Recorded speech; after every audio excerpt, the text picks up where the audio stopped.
You mentioned earlier the importance of leadership, right? Mm-hmm. And I think leadership is one of the most important, if not the most important skill that we have as business owner. Yes. But you mentioned it earlier as far as like building out a flipping organization, right? Most people, leadership is a skill that they acquire later on after they screw things up. Mm-hmm. So you're saying they need to work on that earlier, or? 100%. Okay, so expand on that. Yeah. So leadership, is one of those things that I think it is greatly underappreciated and incredibly complex and difficult. And in business, I think leadership and the management and leading of people is by far the hardest thing. Yeah. Buying houses is not hard. Yeah. And I always say, don't make money. It's hard initially. Yeah, for sure. But once you figure it out, yeah, it's autopilot. It's autopilot, yeah. And most of the time, I think people make money their problem. And my maxim has always been, don't make money your problem, make your problem your problem. Mm-hmm. Like, what is the actual problem? But for leadership, it's one thing to tell someone to do something. That's not leadership. Yeah. We have it's to management. Yes, could be. It's management. It's not leadership. Yeah, and even in management, I think of holding accountability too.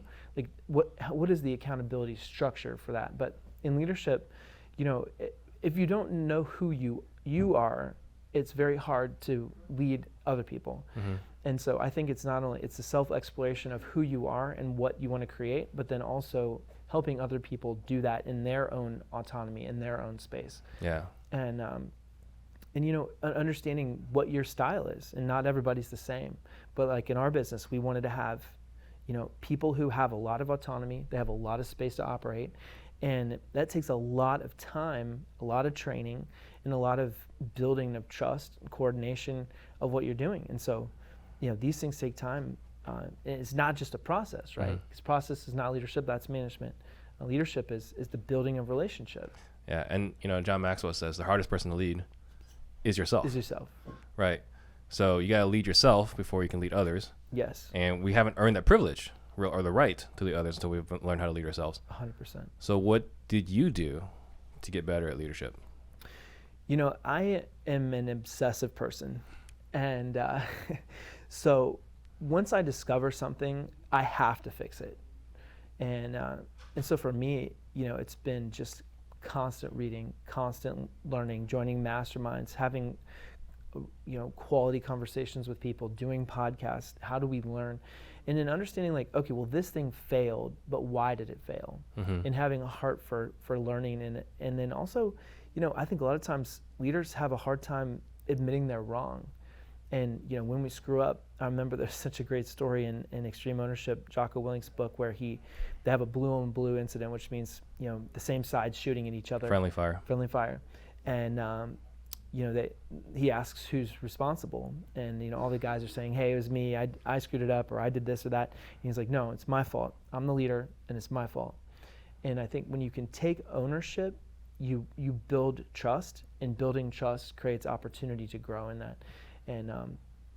And so as leaders, we have to be not only willing to talk, but we have to do a lot more listening, mm-hmm. and a lot more learning. And there's so many great ways now and resources to do that, between books and podcasts and mentorship, masterminds, whatever. So I know you're a big Jocko fan. Huge Jocko fan. I am as well. My partner Max is he's a big Jocko fanboy. So then I've been saying for a long time, right? Like John Maxwell is the guy as leadership. Mm. Put you on the spot here. Okay. Who's the guy for leadership? Is it Jocko or is it? I like them both a lot.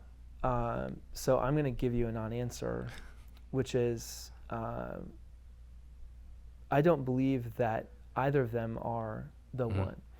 And because I think that, Jocko can be pretty aggressive, default aggressive, right, all the time. But and when you listen to him on a podcast, like sometimes you can tell like that dude's pretty intense when he will rip your heart out. He will rip your heart out. Yeah.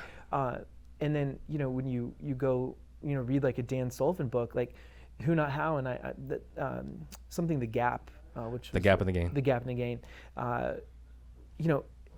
Dan Sullivan's name is first on the book, but he didn't write them. You know what I mean? But they're beautiful books, and they talk in a very different way mm-hmm.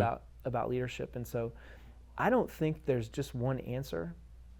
I think that the answer is you are constantly learning about leadership, which means you're constantly learning about yourself, you're constantly challenging yourself as a leader, and you're constantly checking, is it what's coming out of my mouth, what we're doing in the business, congruent with the thing that I'm trying to create?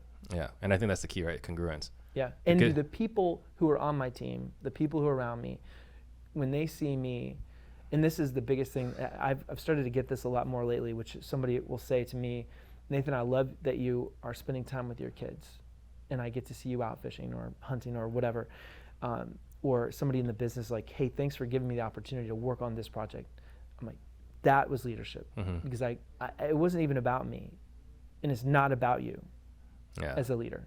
It's about you making it clear what can happen, what you want to have happen, and then giving that space for people to do it. And you mentioned